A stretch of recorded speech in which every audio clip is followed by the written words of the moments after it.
반갑습니다. 12월 25일 주일 큐티 스케치 시간입니다. 오늘 본문은 마태복음 2장 1절부터 12절까지의 말씀입니다. 오늘 본문은 이렇게 시작합니다. 헤롯 왕 때에 예수께서 유대 베들레헴에서 나시매 동방으로부터 박사들이 예루살렘에 이르러 말하되 유대인의 왕으로 나신 이가 어디 계시냐? 우리가 동방에서 그의 별을 보고 그에게 경배하러 왔노라 하니 헤롯 왕과 온 예루살렘이 듣고 소동한지라. 오늘 본문은 헤롯 왕과 동방 박사의 만남. 예수님의 탄생을 두고 동방 박사와 헤롯 왕이 만납니다.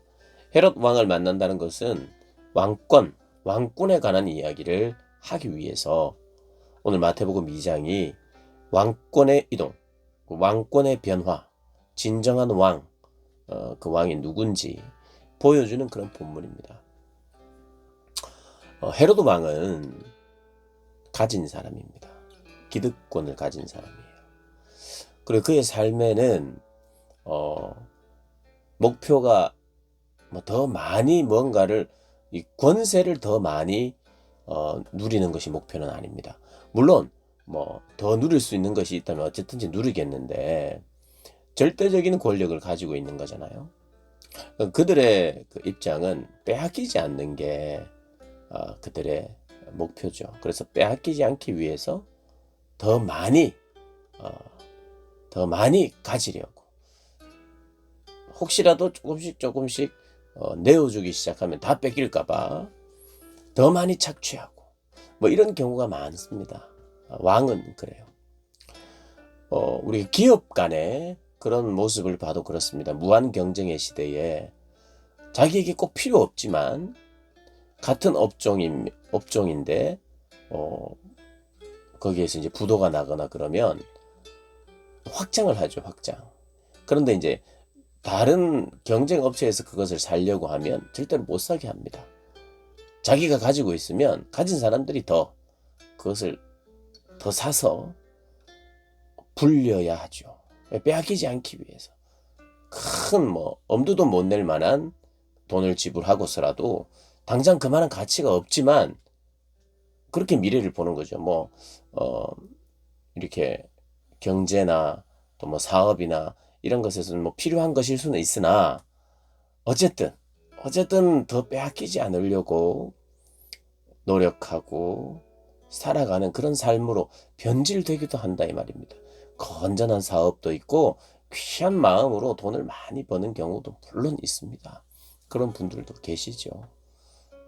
더 사원들을 생각하고 더 그들에게 혜택을 주려고 더 많은 돈을 벌려고 하고 정정당당하게 그렇게 이제 기업의 정신을 가지고 하시는 귀한 분들도 분명히 있겠습니다만은, 많은 경우에 무한 경쟁의 시대에 할 수만 있으면 빼앗기지 않기 위해서 그렇게 경쟁하는 경우가 많죠. 이 왕들이 그랬고, 사실은 기득권이라는 것이 그런 거죠. 내가 가지고 있기 때문에 빼앗기지 않으려고 하는 거예요. 근데 성경은 기득권 이런 거는 언제든지 내어줄 준비를 하라, 이것이 성경입니다. 성경의 메시지예요. 우리는 그래야 해요. 모든 것을 내어줄 준비를 하면서 살아야 돼요. 왕도 마찬가지라는 거예요. 그 시대든 이 시대든 왕도 왕의 자리를 내어줘야 되고, 서기관, 바리새인, 대제사장들도 자신이 부여잡은 권력을 계속해서 누리려고 하니까 아무도 못 받아주는 거예요. 가난하고 소외된 자도 못 받아주고 더 뺏으려고 하고 착취하려고 하고, 혹시라도 누가 넘보면 싹을 잘라버리려고 하는, 이 복음의 시대, 예수님이 오시는 시대에 그들의 삶의 방식이었어요. 기득권자들, 빼앗기지 않기 위해서, 내어주지 않기 위해서. 근데 사실은 그리스도는 내어주러 오셨거든요. 빼앗으러 온 것이 아니에요. 유대인의 왕으로 올 자가 어디 있습니까 하니까 빼앗길까 싶어서 그냥 예수를 죽이려고 했죠. 근데 악이에요. 악이고 모든 권력을 가지고 있는 자고, 권력이라고는 하나도 없는 악인데, 악의 탄생이 있을 때 권력자는 소동하고 권력자는 떨고 있어요. 그러니까 두려운 거예요. 두려우니까 죽이려고 하는 거예요. 군사들을 동원하고 자기의 권력을 동원해서 그 아이가 막 유대인의 왕 어쩌고 저쩌고 하는 이야기가 벌써 동방에서 박사들이 그 이야기를 하면서 들어오니까 죽여야 되겠다 이렇게 생각을 한 거죠. 하나님께서 뭐 죽이지 못하도록 동방 박사를 예수님 만난 이후에는 꿈으로 말씀하셔서 헤롯에게 가지 말라고 그러죠.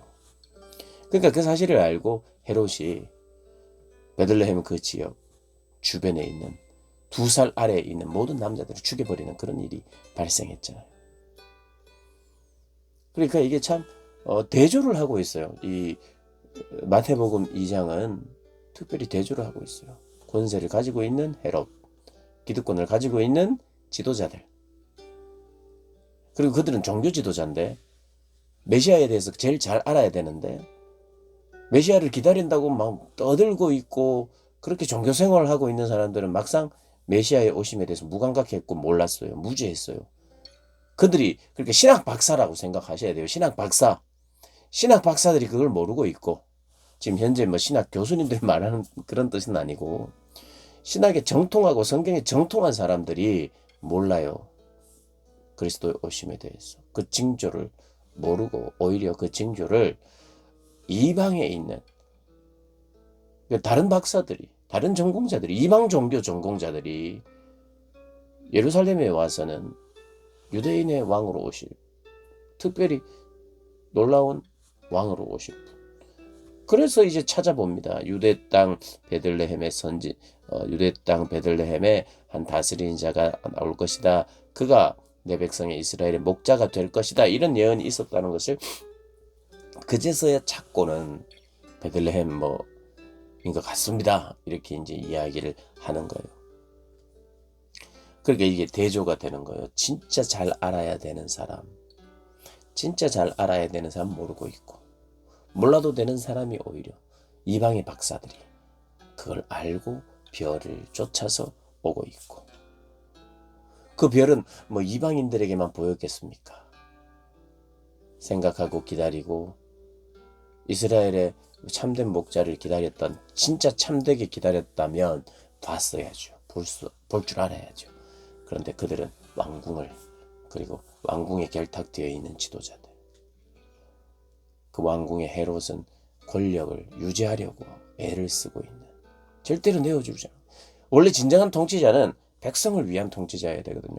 백성을 위해서 왕은 명령을 잘하는 사람이 진짜 실제로 그게 잘 통치한다는 것은 명령만 잘하는 사람이 사실 아니에요. 내어주는 사람이죠. 이 시대도 마찬가지입니다. 이 시대는 왕이 뭐 다르고 이런데 진짜 선한 왕은 백성을 대신하는 왕이죠. 그게 진짜 왕이죠. 근데 예수님은 그런 왕으로 오신 거예요. 자신을 내어주기 위해서. 아무런 힘도 권력도 없는 악의 모습으로 순수하게 나왔어요. 그러나 순수하지 못한 왕이 있습니다. 백성들을 잘 다스리지 못하는 왕. 자기 먹을 거에 바쁘고 기득권을 유지하는 데 바쁜 종교 지도자들도 기득권을 유지하는 게 그들의 목표였어요. 그러니까 예수님이 커서 나중에는 예수님이 성장해서 종교 지도자들과 붙죠. 종교 지도자들을 다 나가 떨어집니다. 그런데 어찌하든지 죽이려고 하죠. 그러니까 원래가 헤롯 왕도 예수를 죽이려고 하고 대제사장들과 종교 지도자들도 어려서부터 예수님이 탄생 때부터 죽이려고 했어요. 예수님이 공생애를 통해서 드러내지 않으실 때는 잠잠하다가 다시 참된 왕이 딱 나타나자 기득권을 유지하려고 하는 사람들은 무조건 죽이려고 하는 거예요. 제거하려고 하는 거예요. 그래서 그 대조를 보여주고 있습니다. 헤롯과 아기 왕 예수, 대제사장과 서기관과 동방박사, 그들의 모습이 첨예하게 다릅니다. 동방박사도 어떤 사람입니까? 그러니까 굳이 라인을 따지자면 헤롯이 이 동방에서 박사들이 와서 여기 유대인으로 왕이 나신다 하는데 누구냐 뭐 이렇게 물으니까 헤롯의 라인에 서 있는 대제사장 서기관들을 집합시킵니다. 집합하면 가야 되는 거예요. 윗사람 눈치 봐야 되고, 어쨌든 같이 기득권을 빼앗기지 않으려고, 지키려고 집합당하는 사람들이에요.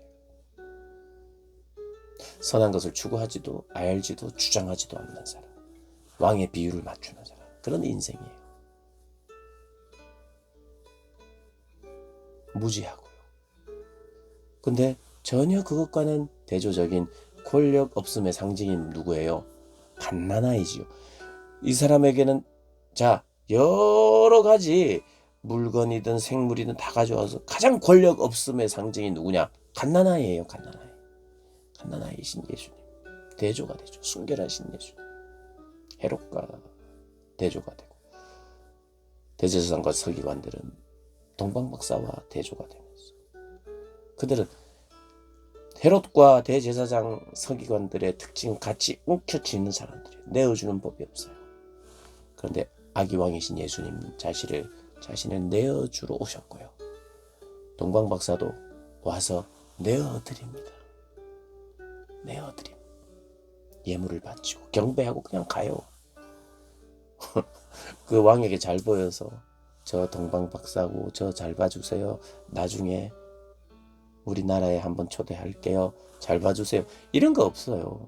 그냥 왕이시기 때문에 그분 앞에 예의를 다하고 귀한 것을 드리고 그냥 가는 거예요. 내어드리는 사람.